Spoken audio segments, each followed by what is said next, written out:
Welcome to the Scuttlebutt Podcast.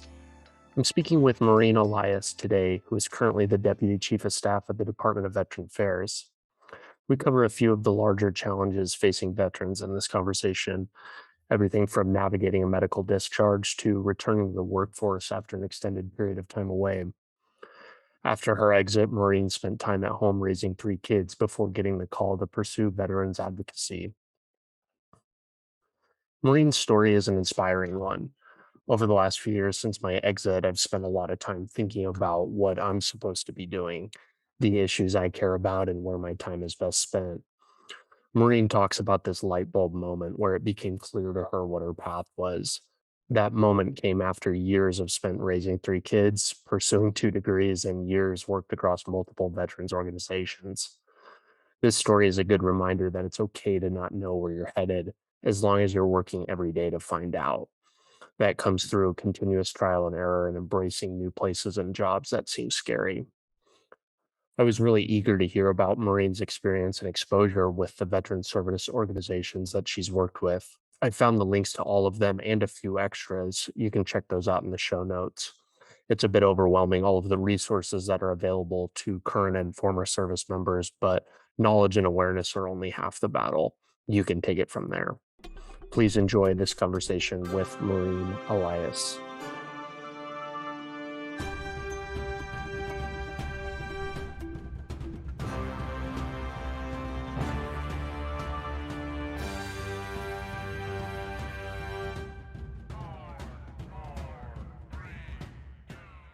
There have actually been a couple times where I have talked to people in an interview or whatever, and kind of not mentioning any names, but I, after the fact, tell a story, and I'm like, man, I really hope that they. Maybe I part of me is like, oh, I hope they don't listen to it, but the other part of me is like, I hope they listen to that. I'm subtweeting you, I'm doing all of that. That was a direct attack. Um, I know that you probably care about this just a little bit to sacrifice one. We were talking before you earlier, and you were saying that you really were relying on Kate's judgment for this. But to give up your Saturday morning on a holiday weekend is quite the vote of confidence. So thank you. Yeah, you're welcome. You earned it. um, I don't know about that. I'm working to earn it. Hopefully, you can bring some good conversation and really measure up to that. Do you want to start with your disclaimer? I know that you want to get that out of the way. Yeah, sure. So I just want to let everyone know that I'm here in my own time and in my own capacity, and I'm not in my official position, and that the views I'm expressing are my own and not that of the organization that I work for. Good. Um, did the VA write that up for you, or did you have to come up with something? I mean, I had to do the same thing when I worked on the committee. It's just kind of, making clear boundaries so that, what's being said is it's understood that this is me, Maureen Elias, saying it and not whoever I represent in my day job. Yeah, absolutely.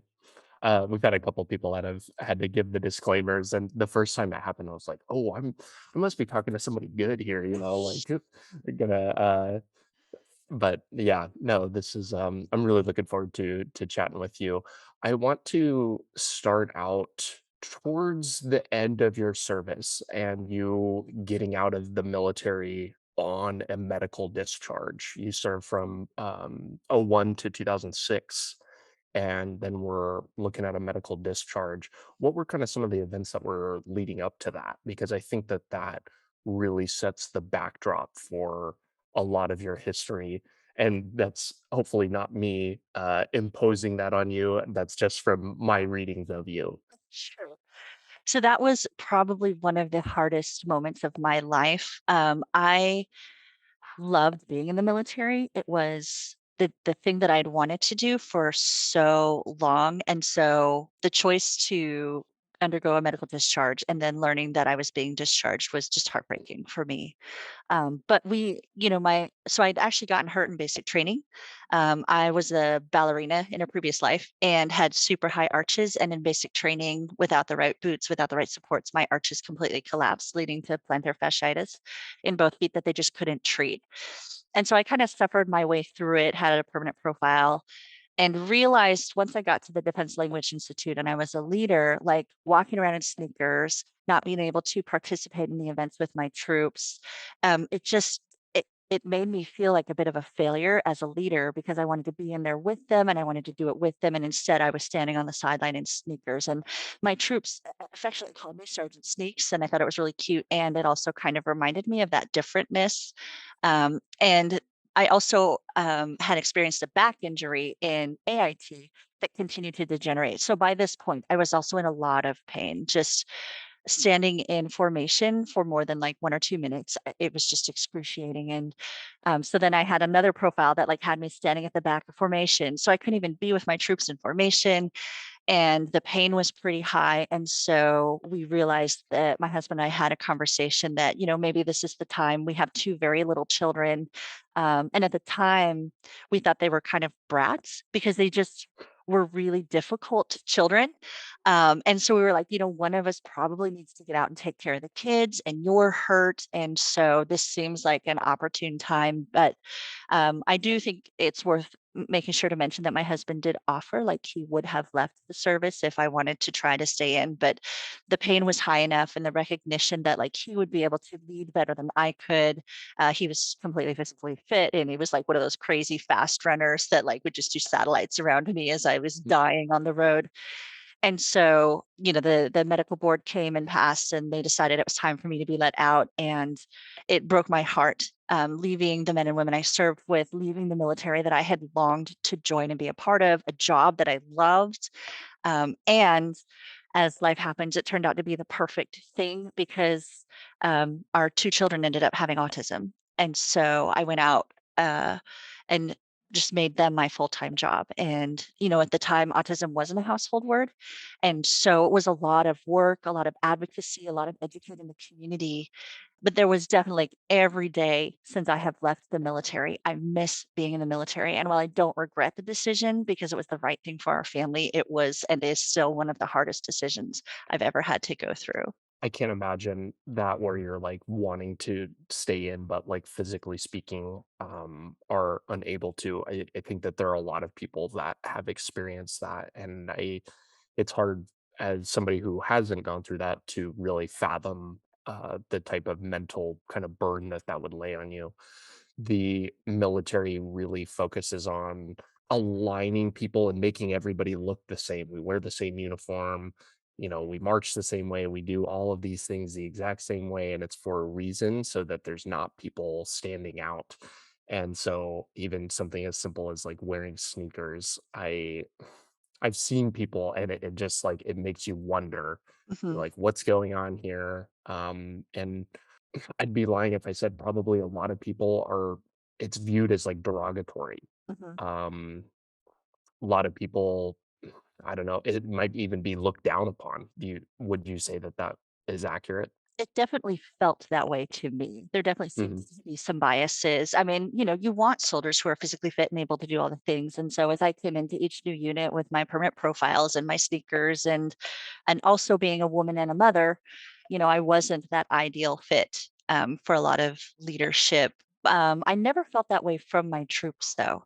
The Mhm. ones that I was serving as their leader, I never felt like that. But I felt it myself. A lot of it, I think, was my own inherent bias. And I think you mentioned others who get out with a medical discharge e experience some of the same feelings, and I think that was one of the reasons it took me so long to identify as a veteran, because I didn't really feel like I deserved that title because I mean, while it was honorable, I'd kind of been kicked out. I was medically discharged, and so I didn't feel like I'd earned or owned the title of veteran. And there's if I'm honest, there's still a little bit of shame that comes with the fact that I was so broken I couldn't serve in the military anymore. But also recognizing that there's a different path for me. And had I not gotten out then, who knows, if my life would be where it is today. So I try to look on the positive side. Every no leads to a different yes, right? Yeah. And I think we're gonna get into this in a little bit, but I think that you getting out has certainly set up like the rest of your life to serve in kind of a different way, which I think is super cool. And you don't really know that in the moment, certainly. You worked in counterintelligence and you spent some time in Germany, is that right? Um, 100%.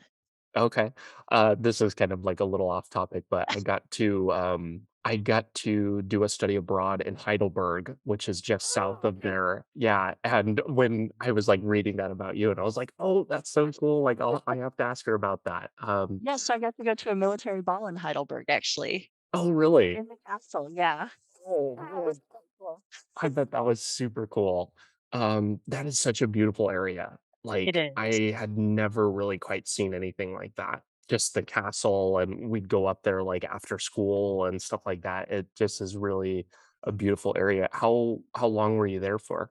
We were in Germany for 3 years, and before this, we talked about, we had a main base, and then I worked at a detachment. The main office was Heidelberg, so I went to Heidelberg quite frequently, and my husband and I both would realize like how young America is when you spend time in Germany, and America feels old to us who have lived in it our whole lives. But when you go to this country where like an antique is like 500 to 600 years old, whereas here it's like, I don't know, 75 to 100 years old.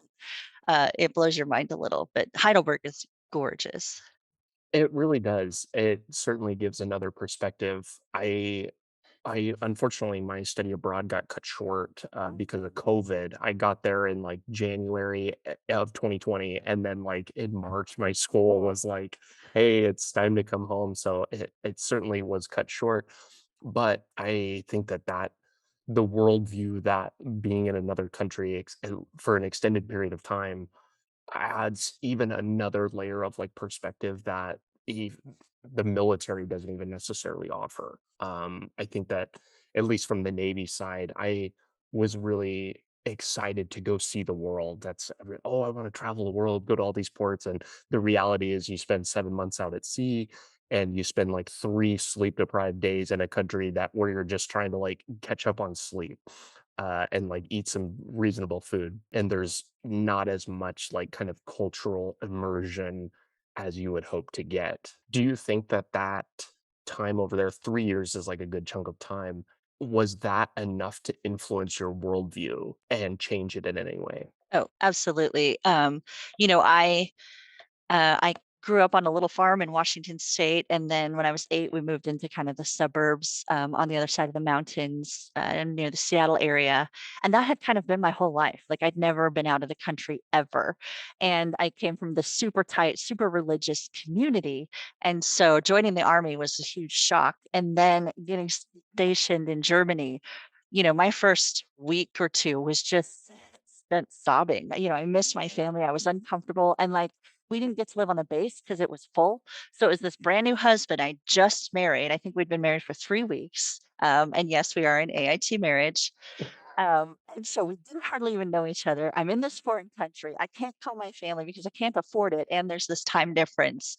And I just was like, this is awful. I don't know why I did this. And then we just leaned into it, and my husband and I would just go get lost, like, literally. We didn't have a car because we were privates and we were poor, so we had bicycles that we had to assemble ourselves, which was interesting, and then we would just go ride around until we got completely lost and then figure out how to get back home. And it was really the first time in my life I realized the value of being uncomfortable and how much that makes you stretch and grow in ways that you hadn't intended or maybe even wanted, but being in a foreign country did that.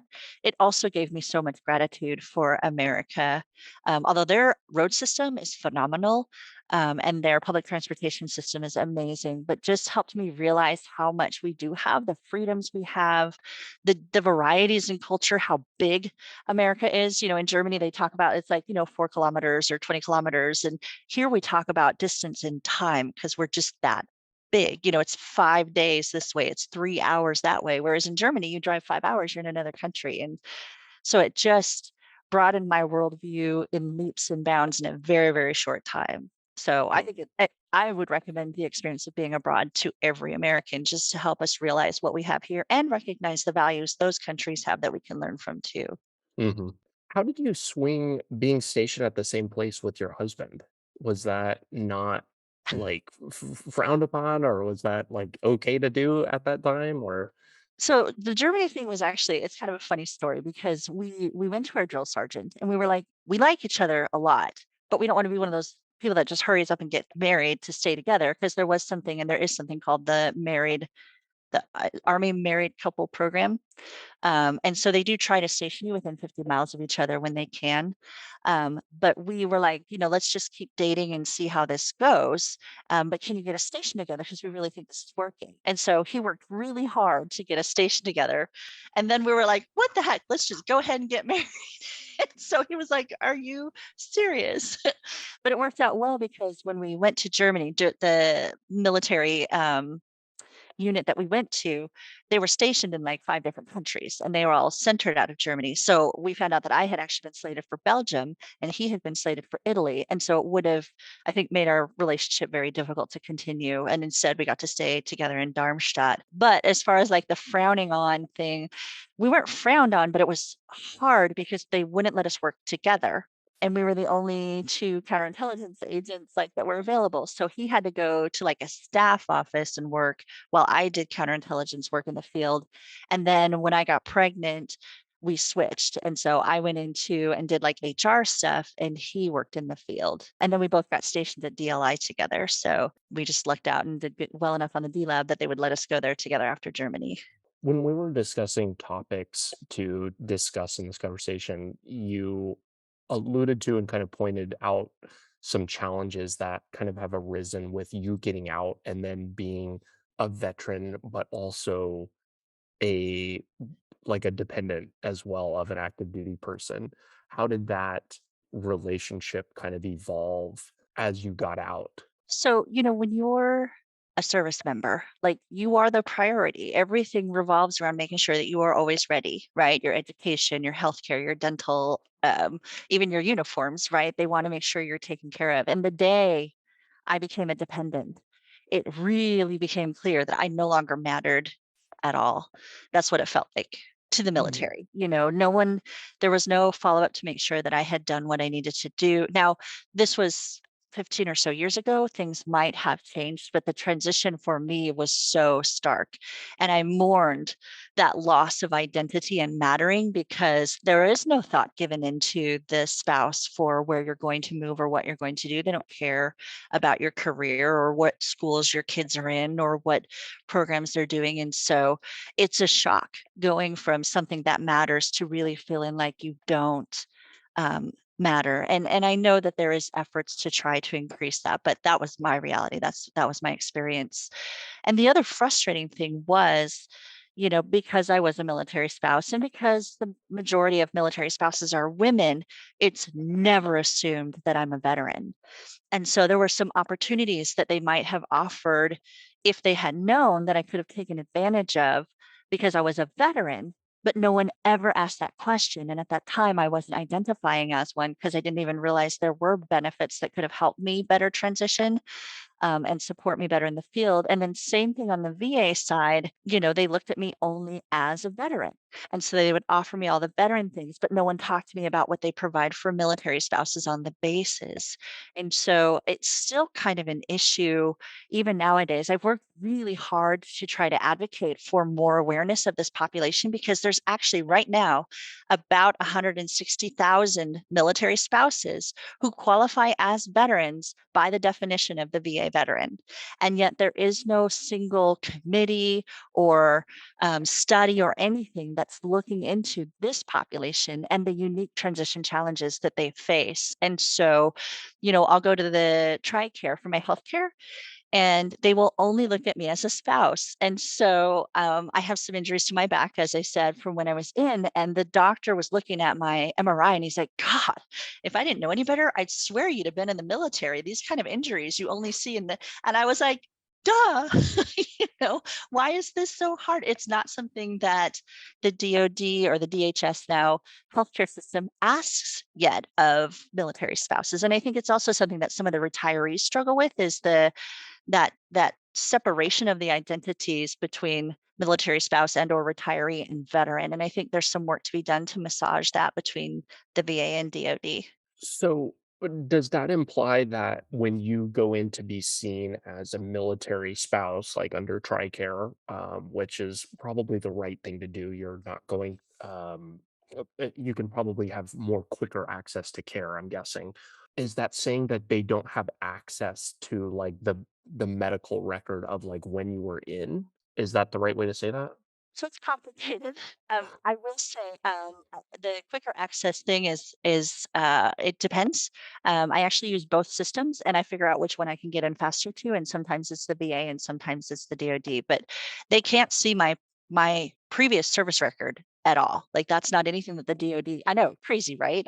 But they are working to allow a little more cross sectional sharing of information between DoD and VA now. So when I go to my doctor, he can pull up and see like lab work that I had done at the VA and vice versa. But the big disconnect is whenever you go into the community, especially on the DoD side. No one makes sure that those records get back into your healthcare record.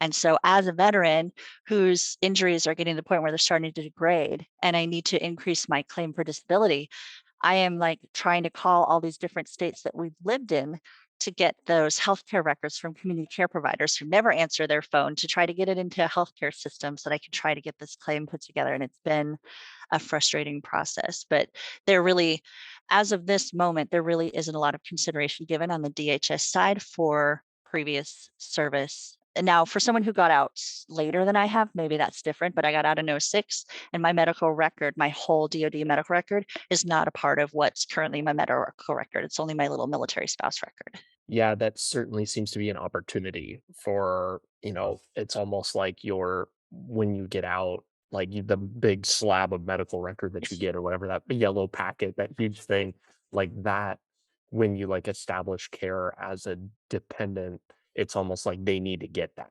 Mhm. Um, that's interesting though. I'm gonna have to think about that. That's kind of an interesting problem. You kind of mentioned that there are maybe some resources that you have found or taken advantage of that where there's the overlap of those two kind of like identities that are maybe at odds. What are, for anybody that might be listening that falls into that category of veteran and dependent, what are some things that maybe people aren't taking advantage of that should be? So I think it's there's nothing out there right now that's for like if you're this and this, right? That's just not even a consideration. But it's making sure that you you're always assuming that whoever's come in is a military spouse and or a veteran and vice versa. So that way you're at least asking the question and having the conversation. So when someone goes into, say, the gosh, I don't remember, like the employment services on base.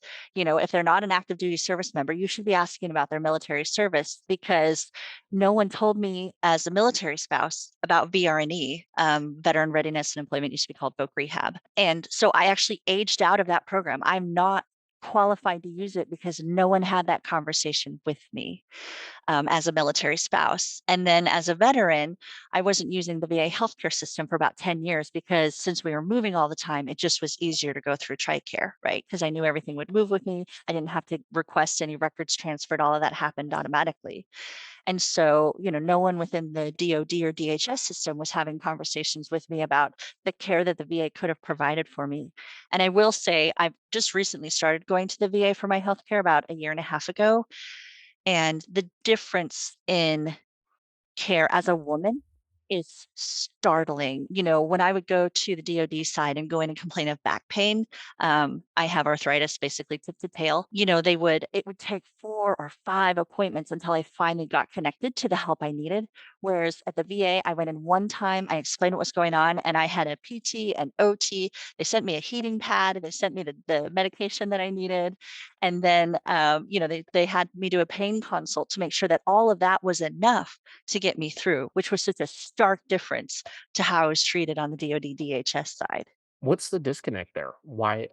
And that, I mean, that goes to tell you, like, that's the care that our active duty folks are getting.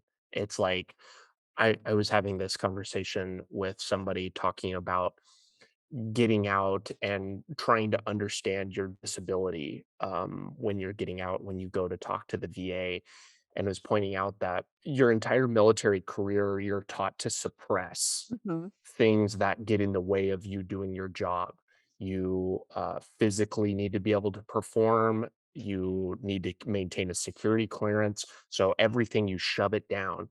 And then I think when it comes time to talk to the VA, you're mentally still were shoving it down and, oh, nothing's wrong. And but that also can flip on its head too and say, oh, everything's wrong. So yeah, I think that what you're saying kind of highlights, hey, like our active duty folks are having this type of care where they have to go through 5 or 6 appointments. What's the problem? I don't know that I can speak to DoD policy. I haven't been active duty for so long. I will say, my husband, I watched him suppress for years, and in the years he prepared for retirement, he finally started going in and getting seen. And um, it's a challenge, and I think part of it is that focus, right? We're focusing on the service member so we can patch them up and get them back in the field, and the service member being reticent to go seek help because you don't want to get taken from the field because you don't want that impact on your career. Whereas at the VA, and I'm only speaking to my experience and not policy. At the VA, I feel like they're there to take care of my whole person. And so when I go in for an appointment, they ask about the whole spectrum. And my provider always asks me, what else? Is there anything we haven't talked about that we should? It's just a different mindset.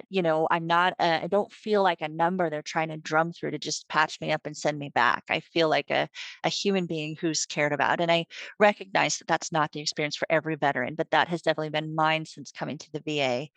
Whereas at the DoD still, where I get my care, I often feel like I'm a number. And now as a retiree spouse, I don't know if you're familiar with the differences, but we kind of go to the end of the queue. And so now we're going through this new transition where as a military spouse, I was a little higher priority.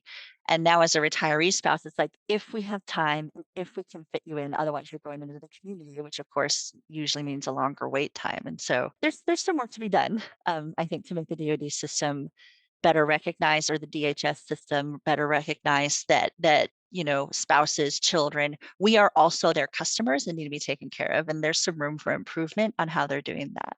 You're kind of in this weird like Venn diagram of like we've got 3 or 4 different circles that are like all overlapping. And it's like, okay, we've got veteran, we've got spouse, we've got this, we've got that, and kind of this weird little middle section here. But it's things like that that give unique perspective, I think. And so it's somebody's got to do it. So I'm thankful that you are going through that and taking your learnings and kind of applying them, which I think is really neat. I kind of want to, we've totally diverted, but that's okay. This is, we'll touch on a little bit of everything. Want to kind of get back to your career a little bit and getting out of the service. You spent a long time as a stay-at-home mom before like kind of re-entering the workforce. First of all, like, hats off to you. Like, I think being a stay-at-home mom is probably one of the few higher callings than joining the military. I think, in my opinion, that's a very tough thing. So, hats off there. What brought you back or started the thought process thinking about going back to work? So first off, I totally agree with you. Stay at home mom, one of the hardest things I've ever done. And I did some pretty crazy stuff in the military. So hats off to those who are in the slog, and stay at home dads, stay at home grandparents. Like providing care for children as a sole job is just hard. And just want to recognize that. Um, so you're gonna laugh, but we were kind of poor. My husband was a staff sergeant and I was a stay-at-home. And so I went back to school to get the post 9/11 GI Bill had just passed, like literally. And so I actually just went back to school to get a paycheck. It was not even about thinking about reentering the career. My children were still young. And so I went back and I got a bachelor's degree. And man, did I realize how much I missed a career and employment, but the time wasn't ready yet for me. So I got my bachelor's degree and just went back to being a stay-at-home mom. I actually tried to get a job actually after getting my bachelor's degree. So I got a bachelor's in psychology from Campbell University. I graduated summa cum laude. Um, and the only job that I could get was as a temporary seasonal gift wrapper at a department store with a bachelor's degree. Like that was all I could find. There just wasn't a lot of opportunity in the community, and I hadn't yet learned to highlight the soft skills that I had learned as a stay-at-home mom, as well as the skills I brought from the military. So part of that was on me, and part of that was just there wasn't the right opportunity. And so I just went back to being a stay-at-home mom and realized like this is life, right? And I'm just going to focus on my kids. And we actually had a third who was also on the spectrum. So I raised three kids on the spectrum, and that just was my life and supporting my spouse in his military career. And then we moved to Fort Meade, Maryland. And my husband was like, "We're here for 3 years. Go get a master's degree. Don't waste your GI Bill." Because at the time, the GI Bill expired after 15, which that no longer happens anymore, which is really great. But for me, it was, it's going to expire and you're going to lose this benefit. So I went back to school just to collect a paycheck, which sounds so trite right now, but like that was the reality of our financial situation. So then, though, I went back to school, and this had been about a decade after being out. And within about 2 weeks, I was about ready to drop out. I just felt so different and alone. And, it was all these 22, 23-year olds that had very little world experience. They were very different from me. I came in as this like crusty old autism mom, and it just didn't really connect. And then I found out about the student veteran chapter that we had at our campus.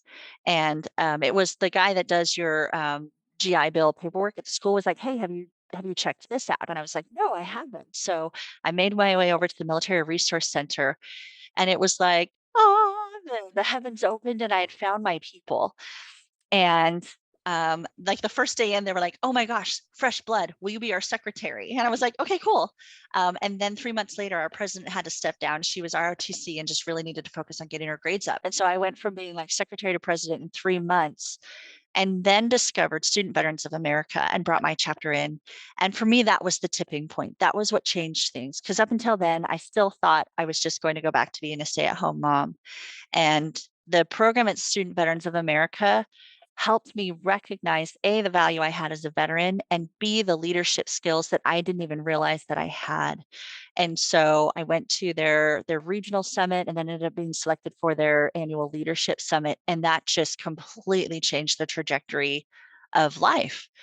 So I went from the student veteran leadership training, and then got accepted into the Veterans and Global Leadership Fellowship, which is a program that basically like it was kind of, I don't know what to call it, like a speaker series where they brought a bunch of like veteran leaders to come talk to us and mentor us. We were all pretty much still in college or had just finished college, and we're in that weird part of your career where you're figuring things out.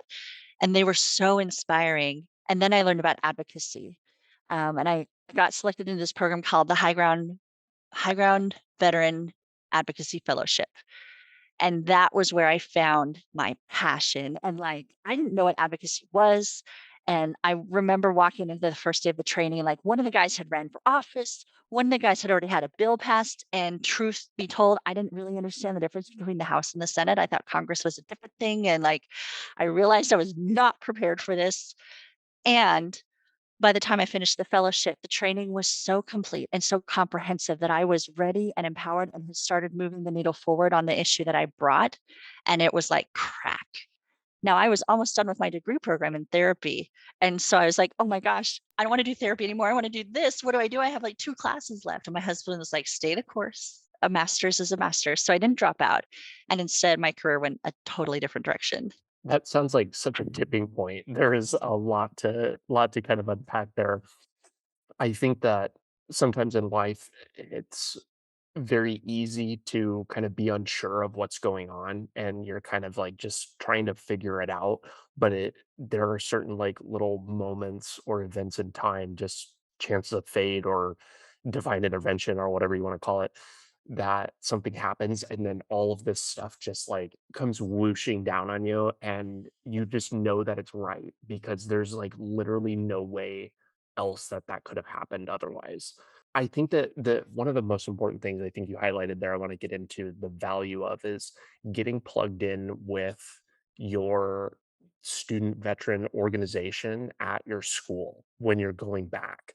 I can speak to that because I didn't do that right away. It took me a while to kind of like start meeting people. When I got out, I was like, okay, I'm going to school and I'm going to get my degree as fast as possible. And just like would go home and study, no extracurriculars, nothing. And that was such a mistake because of the opportunities that are missed by plugging in with people of similar spirit and similar kind of motivations and goals. You need those people around you.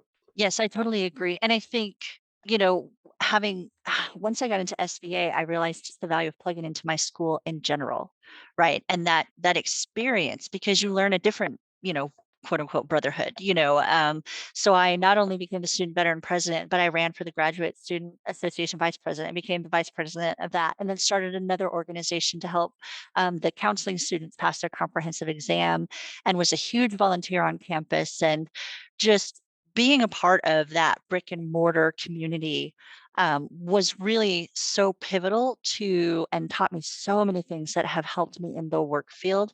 And I think some of it too was the volunteer stuff, right? So the way you lead in the military is very different than the way you lead a troop of volunteers. It's a different language, it's a different world, it's different motivations. And A had I lot less not yelling, I'm guessing. I was never yellow, but just there's no forced compliance. Like a volunteer can be like, "I'm out. I don't want to do this." And then there's other personalities at play and things. So you know, student veteran chapters are essential, and I would yes and that and say also get involved into, whether it be like the Greek, oh gosh, I can't even remember what they are off the top of my head right now, but like the Greek programs that have the sororities and the fraternities and like the bike tours and the recruiting events and campus events that they have.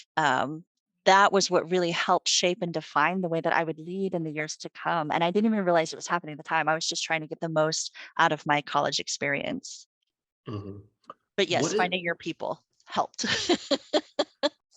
what is the main goal or objective of Student Veterans of America? Because I've heard about it from a few people here and there, but it wasn't something that if there was a chapter at my school, I was unaware of it. So what is like their main goal and objective, and what kind of value is brought to people from participating? So, Jared Lyon would probably be best suited. He's their CEO. But for me, the value of SBA was finding a new community. It was giving me empowerment to be a leader. And then, so it was kind of empowering today's students to be leaders tomorrow, in a nutshell. And so you build your community, you find your people, you feel supported, and they arm and equip you with tools for success in the future, as well as if you go into your chapter leadership experience. And so I think the biggest focus is building that community and helping student veterans feel seen on the campus. And then an additional layer of that is advocacy, right? And they teach us how to advocate, like how to better support students that are veterans on your campus. And so we did quite a bit of that.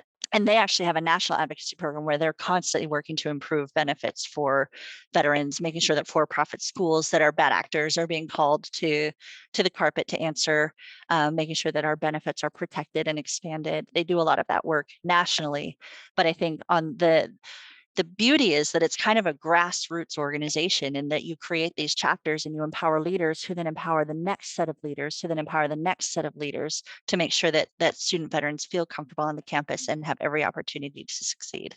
There are so many resources out there, and I think that goes into the category of one of the great ones that offers a lot of value for getting involved in it. I think that and part of why this podcast exists is to bring awareness to things like those, because as somebody who sometimes, like, talking to people like you, I look back on my time in school, like getting out and like trying to understand and take advantage of everything that I feel like I was just blind. I must have just had my eyes closed to all of these things because there are a cornucopia of resources out there. It really just is a matter of like reaching out and trying to get involved in some way.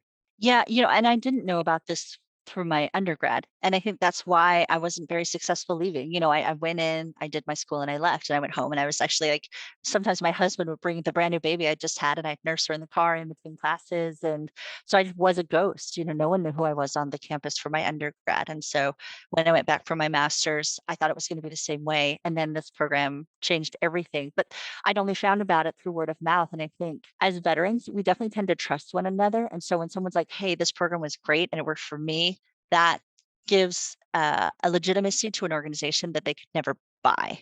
Right. And so I think there's so many VSOs out there. And so learning which ones are right and which ones are helpful for you in this time and moment is helpful, and sometimes it's hard to wade through those resources or even know where to go to look for them. I think you're spot on with there's a lot of resources out there, and we just don't even know where to go to find it.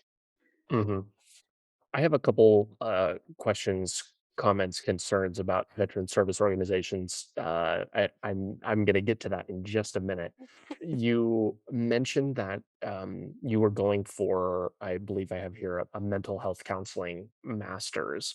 So there was clearly like a focus on counseling, and but you're pointing to that your focus really shifted to more of a veterans advocacy. Was just getting connected with these organizations what brought about that change? Or I kind of like putting together and piecing together a timeline of your history. I'm imagining this light bulb moment of you kind of like remembering that you're a veteran and being like, no, like this is my calling, and feeling like you need to kind of like give back. Is that kind of what it was like, or something different? So I remember the exact moment when I was like, "Oh, no, I can't do this." And I had just started my clinical rotation, maybe that's not the right word, but I just started my, internship at Johns Hopkins, and I'm sitting there in my first session listening to someone tell me all the reasons they can't do this thing that I know scientifically will improve their life, and the thought of that for the rest of my life was like, "I can't do this." I went back to school to get a master's in mental health because I wanted to help veterans with PTSD, and realized that was not the right fit for my skill set. And I wanted to make change on a larger level. And so it was in the middle of that internship that I had the fellowship that taught me about advocacy. And that's where that light bulb moment was like, I can still help veterans with PTSD, but just at a different level, at a national level. And there aren't a lot of people with the clinical, therapeutic, or psychological training in the advocacy space. So you have people who don't have that background making healthcare decisions for a population that they're not representing. And so it was totally a light bulb. Like, you literally could have seen it when that moment hit, like, "Oh my gosh, I can use what I've learned to impact and improve things for the population I want to serve, but just in a different way." Well, and I think that there's certainly value to both. Like, we need Absolutely. people like on the ground handling individual issues because, well, for obvious reasons, but we also need to drive change like at a higher level as well. A lot of going through that process, I'm sure you recognized a lot of problems of things that needed to be changed. And the only way that we change that is through change of policy. And, like you said, advocating for bigger and better resources for veterans as a whole. Yes, yeah, I think you're spot on. And yes, I hope I did not negate the value of those who are in the field serving one on one, because they are the true heroes. They are super underpaid. So putting in a plug, like, if you pay a mental health professional, you definitely should be paying them more. And they have had a huge difference in my own life. I have sought and got great help through the VA. And had someone not been willing to do that work, I would still be struggling with the things I was struggling with before. So, and having the experiences of being in the field definitely made me a better advocate, because I could say what you're trying to do here is clinically impossible. You want a veteran who's coming in crisis to answer some 100-question 3-hour slog before you treat them. There's no way that a therapist is going to be able to build a clinical relationship if you're doing this. You have to, and but because I'd had the experiences, I was definitely able to better demonstrate like how that policy would impact the individual provider and veteran, back when I was an advocate. So it was really helpful. One of the things that I feel very passionate about is getting every single person, not just veterans, but getting people working towards things that they are uniquely suited to do. And because we all have something, it's just kind of a matter of finding what that is. What what was part of that light bulb moment where you saw that, hey, I'm not suited for this? Because I think that sometimes it's the conversation that's given to you when you're young, and especially when you're in school. It's like, well, what do you want to do when you grow, who do you want to be when you grow up? And the question should probably be pitched the other way, and is kind of asking, it should be asking, what do you not want to do? Because that's when you start out with infinity things that you could be doing, it's overwhelming. And thinking about, oh, I don't like this part of whatever this career is, you can eliminate that and then kind of move on. What was it specifically in that field that where you had the realization, this isn't for me? So actually, it gives me a chance to talk about another org that I love, and that's the Travis Manion Foundation. I don't know if you've heard of them, but it's an organization that is based on the friendship of two academy grads, Brendan Looney and Travis Manion, and they both were killed in action overseas. And Travis Manion, right before he deployed for the second time, had been in an Eagles game with his family, and they were like, you know, just don't go. You've already been there. You don't have to serve again. Like, find something that's broken and don't go. And he turned around and he was like, if not me, then who? And that's kind of become the sounding cry of that organization. And they had a transition workshop, which seems weird to go through, like 12 years after I got out of the military, but I was transitioning back into school and hoping to go back into the workforce. And they did something called a character's strengths assessment, and I'd never heard of that before. And it basically there's like a list of 21 different strengths that everyone has. Some are just stronger than others. And what I realized as I took that test and my top strengths weren't really aligned with the career that I was kind of moving towards. And I realized that's why I wasn't feeling as fulfilled as a one on one therapist in the direction I was going, because that didn't align with my character strengths. And so that was really that like aha moment where it's like, oh, this is why I'm struggling. Okay, let me try to go in a different direction that aligns better with the strengths and the skill sets that I had. So that was super helpful. And it's online and it's free. If you just go to VAI, you can take that test for free. And I think experience is a big one, right? Like you talk about, you don't really know you don't want to do it until you try it. And so, I have two young kids that are going into college, and I'm like, take all the classes. Don't tell me what your major is yet. Just take all the classes you can. You have to take them anyway. And then start to see what excites you, what ignites your passion, what homework you procrastinate, because that will let you know what you do and don't like so much better than trying to figure it out on your own, right? It's going to come to you. The class that you always try to get an excuse to not go to, or the class that you feel sick every morning. You're like, maybe I have strep throat and I don't have to go. That's not what you love. And so start pivoting towards the things that you enjoy, that you love, that ignite your passion. And that just makes it so much easier. The job I have now, all those things, it ignites my passion. And I'm not a morning person, truth be told. I'm kind of mean. And yet I'm up at 6 a.m. to get ready for this job. I work 12 hours a day and I love it because it aligns with my character strengths. It's something I'm experiencing and I'm loving. I don't know if that helps answer your question. That's kind of a long answer, but No, it does. I think that that's really good. And I think that it's easy to think that you're suited for anything and everything, but the reality is you're not. And the quicker that you can figure out what those strengths are and kind of work to that, I think the quicker you can find what that job or that career that does make you excited to get up in the morning. To give you a little bit of a plug, we don't have to get into it too much, but you're now the advisor to the chief of staff at the Department of Veteran Affairs, which is, first of all, a mouthful of a title. But given your like background and like history and the things that you care about, I can't imagine a better person for the role. Like oh, that's so thank you. cool. And to hear your story and like how your passions are kind of playing into this role, I that's super cool. So actually, as of today, I am actually officially the deputy chief of staff. Just got Oh promoted. wow! Congratulations. Thank you. Thank As of you. as of today, a Saturday.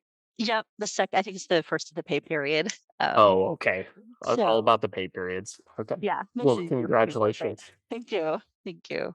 That's super cool. Well, hopefully this can be the first announcement of your new role if it hasn't hit LinkedIn yet. It has not. I'm holding. We have a swearing in coming up next week, so I'm kind of holding to share that. But yeah. So as we talk about, the unique skills and things, this is one of those times where once again I'm getting the opportunity to lean in and be uncomfortable and take those skills that have been identified and bring them to the table to serve.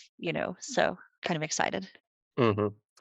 I heard an analogy a while back. Somebody explained, and they were kind of pointing out, you're talking about the value of being uncomfortable, Mhm. and it's almost like you really need to be in positions that are kind of like outclassing you a little bit. Like, because if somebody is offering you a job and you don't feel like you're qualified for it, you need to understand that your leaders think that you're qualified for it. And that is like such a big vote of confidence. And I really underscores the importance of playing upfield and not downfield when it comes to like your career. People call that, I don't know, working yourself out of a job or doing your boss's job or whatever it is.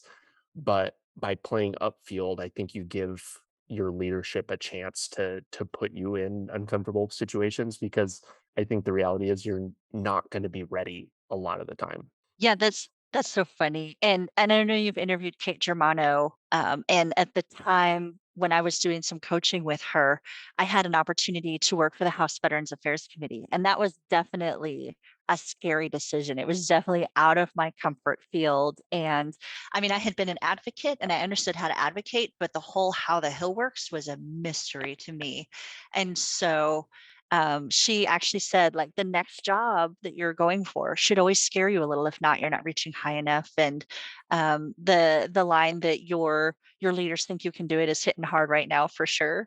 I know they wouldn't have selected me for this if they didn't think that I had the capabilities. And it's a stretch moment, and so it's another thing I would add to that is always be preparing the next leader, right? And I started that way back at SVA. That was something that they taught us because, one of the troubles is that chapters wane and grow. And so if you're making sure that you're developing the next leader, you make sure that that program or that organization that you've developed is ready to be handed off to the next leader. And I've seen some of that happen with some of the newer VSOs that are coming out where you see a little bit of the founder syndrome and they're not making sure that the next leader is prepared and ready to take over so that they are free to move into that next stretch opportunity. So, yeah, great point.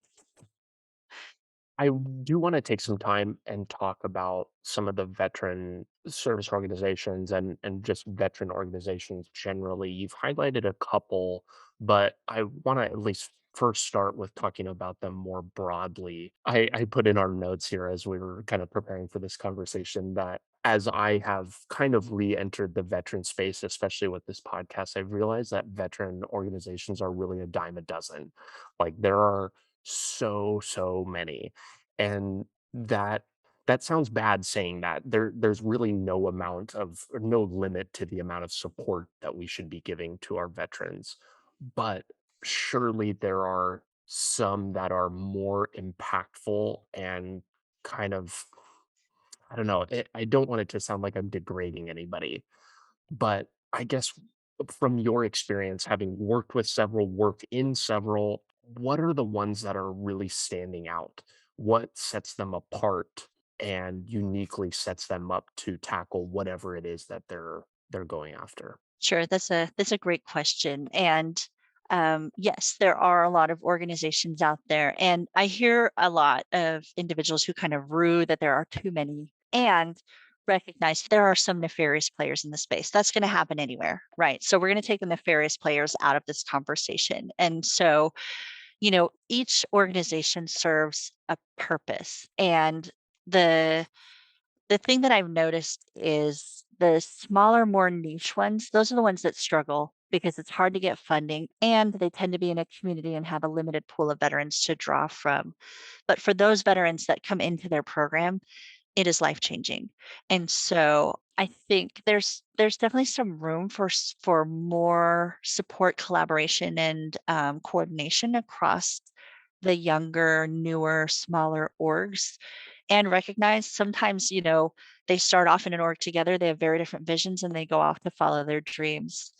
And then there's the traditional ones. And I know that a lot of our generation hates the traditional orgs, right? Especially like the hat ones.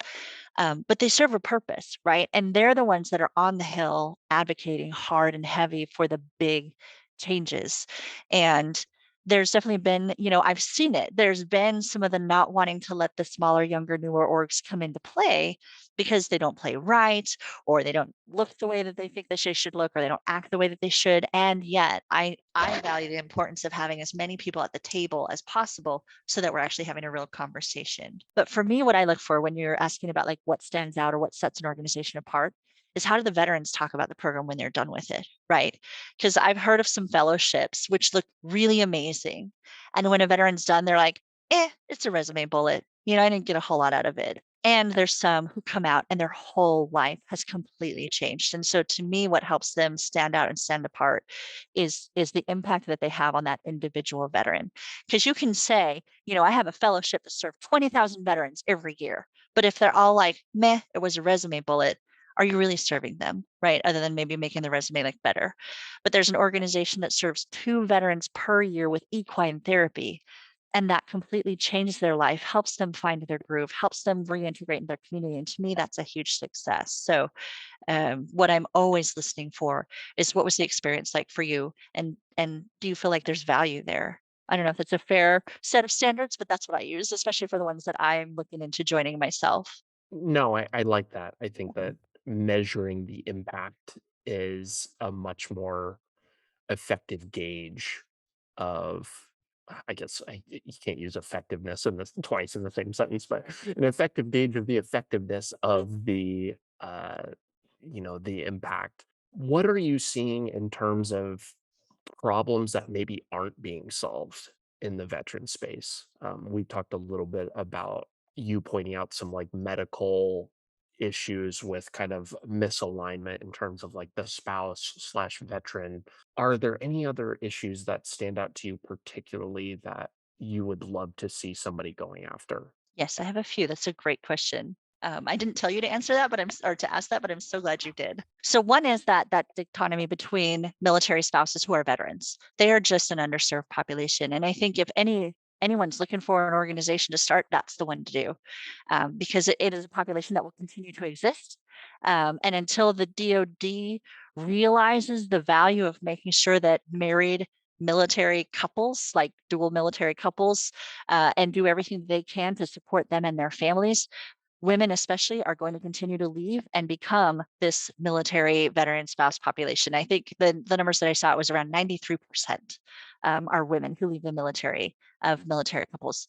So that's a whole unmet need out there. And like you can go to a veteran thing and you can go to a mil spouse thing, but like me, you're going to fall through the cracks because no one's making sure you're aware of everything. Another thing that I see that is making me crazy is you slap a program, you put a program together that's really thoughtful and comprehensive for a veteran, and then you slap in military spouses, right? Or you make a women veteran program and you slap in military spouses, but you actually don't do anything to really make sure that the program you're creating is actually tailored toward and supports military spouses. That is one of my biggest pet peeves. And I see it happening over and over and over. Oh, yeah, we should include military spouses. Oh, yeah, and then I think the one population that is just completely ignored, and I think the challenge there would be funding, but I think is an important one, is veteran spouses. So you were a military spouse, your veteran gets out, and now you're a veteran spouse. And all of that wonderful support that you had, unless your service member retired, which majority don't, is gone. And you're still living with this person. And trying to, we talk about the value of a veteran, the identity of a veteran. Military spouse has an identity now too. And when you leave, that's gone and there's nothing. There's not, I leave the military, I'm a veteran. Now I'm married to a vet. We don't even have a title for it yet. And that's a population that I think there is a big need for support for. There's a lack of resources for. And I think, especially within the mental health space, there's just a big need for support, whether that be support as someone who's an unofficial caregiver, or support as you yourself make that transition and figure out how life goes on, because you're moving too. Usually you get out, your service member retires or gets out, and you're all moving. So you've lost whatever resources you had in that community, as well as your resources as a spouse. So I think those are some of the big problems that I'm not seeing solved. We've definitely seen the newer orgs are doing a great job at helping veterans find what works for them now, right? The post 9/11 vets, most of us, we come out, we want to do community service. We want to become leaders. We want to do things. We don't want to sit at a bar. And so, they're doing a good job of that, but I think there's a couple of more niche populations that are getting ignored. And I think IVMF is starting to probe into some research for the military spouses who are veterans, and it would be exciting to see if and when that research comes to pass. Senator Hirono tried to get some language into the NDAA for an actual research on military spouse struggles who are veterans, but we're just not getting a lot of movement yet. But I'm not dead yet, so we're gonna keep pushing that needle. I like that attitude. That's the right approach, I think. Have you gone through any process of, like, pursuing funding when you've been a part of any of these organizations? Not so for High Ground Veteran Advocacy, actually, you have to fundraise for your own fellowship, which is $2,000. And so I got to experience it for that. But then for when I was on the Veterans Health Council of Vietnam Veterans of America, we did a little bit of grant work, but not a lot. Most of the times, the organizations that I've served in have a specific department for it. And I've heard from friends that have built up, one of my friends, Lindsay Church, has built up Minority Veterans of America from the ground with Catherine Pratt. And I watched how hard they did and still do have to work for fundraising because they're a newer org, even though they represent a population that traditionally hasn't been represented by the big older orgs or hasn't been as front and center of their policies. We can maybe just kinda skim the surface on this then if you don't have a ton of experience, but I would love to hear how you think people should be positioning getting funding for their organization because you essentially have I think that money is the big problem for a lot of these things, and that's why a lot of these things exist, and probably why a lot of them don't kinda hang on because they need money to operate. And your 2 choices are maybe go get grants from state, federal government, or get donations from people. And both are extremely hard.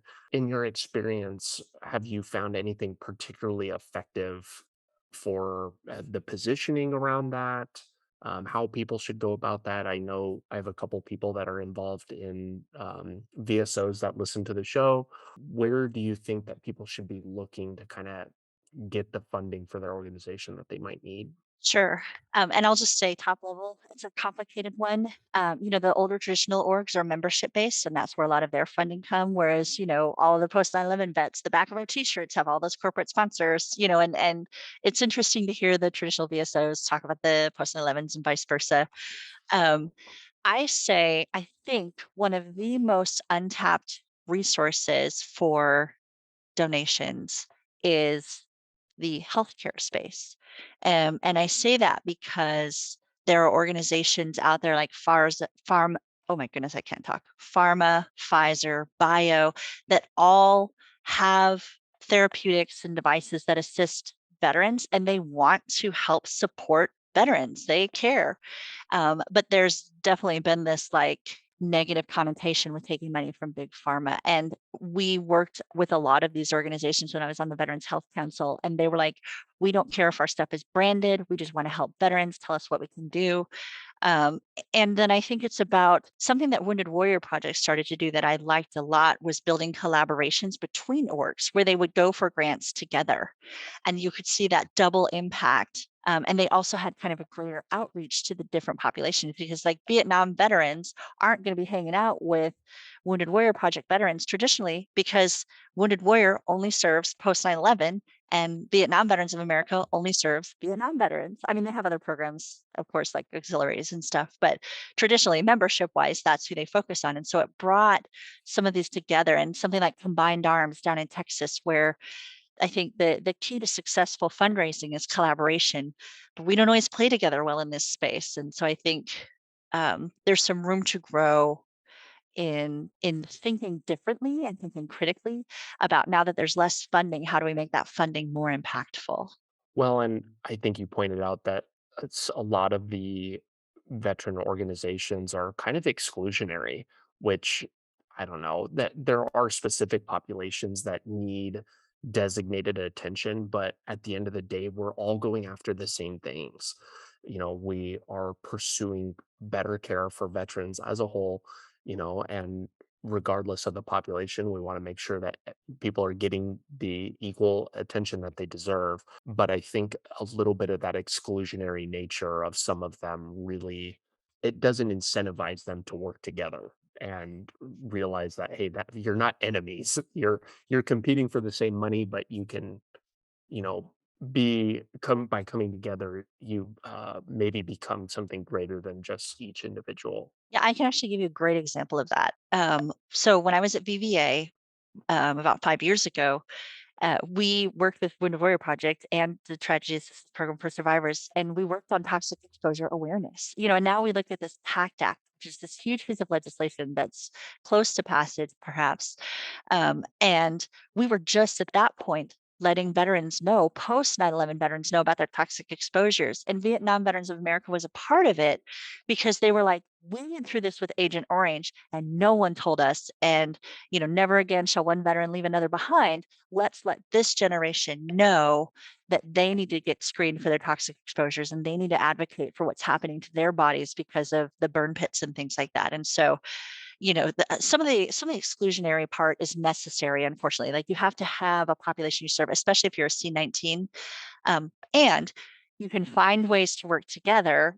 For TAPS being a part of that, it was helping the survivors know that if your veteran died from toxic exposure, you might be eligible for benefits, and or we advocate for you to be eligible for benefits. And watching that magic that happened it was really cool to see the orgs work together. And when we work together, things like PACT Act are possible. Look at this huge, like almost $300 billion piece of legislation that's about to come out because all the VSOs, even the little or smaller ones, are banding together in support of this. And the magic happens there when we collaborate. It's just hard to do sometimes. Very hard indeed.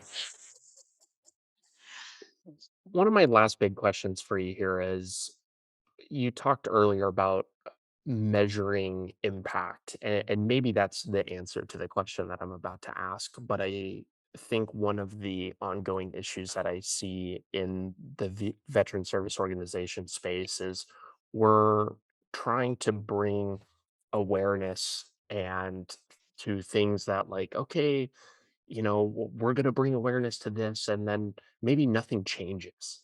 How do we keep that from happening? How do we keep the conversation going after we have like an awareness campaign, and then that it's like a 2-month campaign, it's veteran awareness month for this. How do we keep that conversation alive and not just leave it there? Okay, thank you. I appreciate that. Yeah. And I love that question. I think so. One of my favorite phrases is data makes us credible, but stories make us memorable, right? And as we look at how to keep the conversation going, we've raised awareness, right? And then once the awareness happens, then we work to create programming to support whatever that is. And that's where I think sometimes the disconnect occurs because programming is way more expensive and takes a lot more, resources than just raising awareness. And then following that, right? So you raise the awareness, you create the programming, and then you need to measure the impact, like we talked about. And so I'm actually seeing that happen with an organization that I'm involved in called the Armed Services Arts Partnership. And I don't know if you've heard about it, but their whole goal is bridging the gap between veterans and their communities through the arts.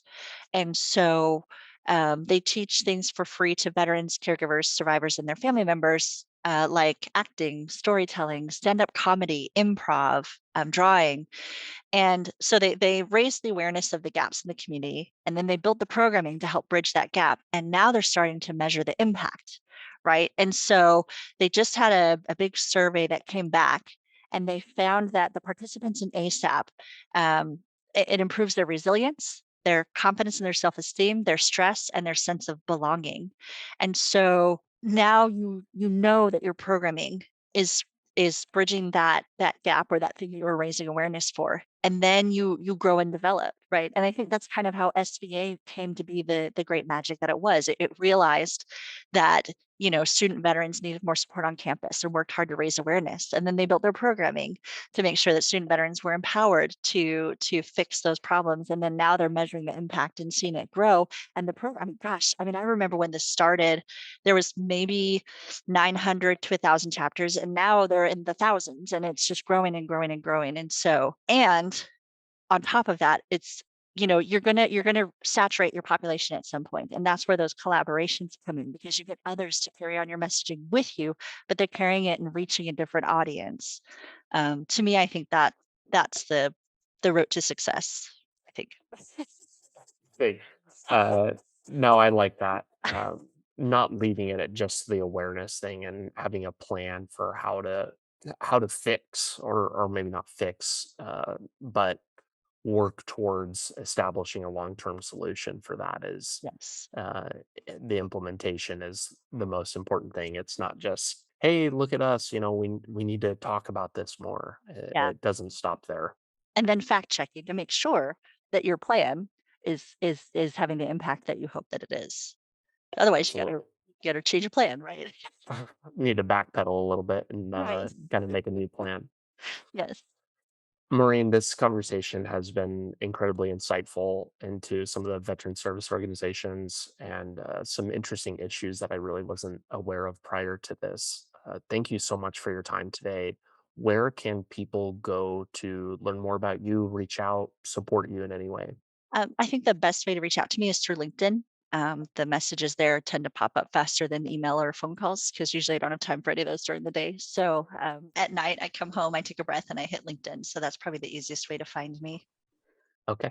I'll be sure to put a link to that in the show notes so people can find you. Thank you Perfect. so much, Maureen. Thank you. I appreciate it. Thanks so much for tuning in today.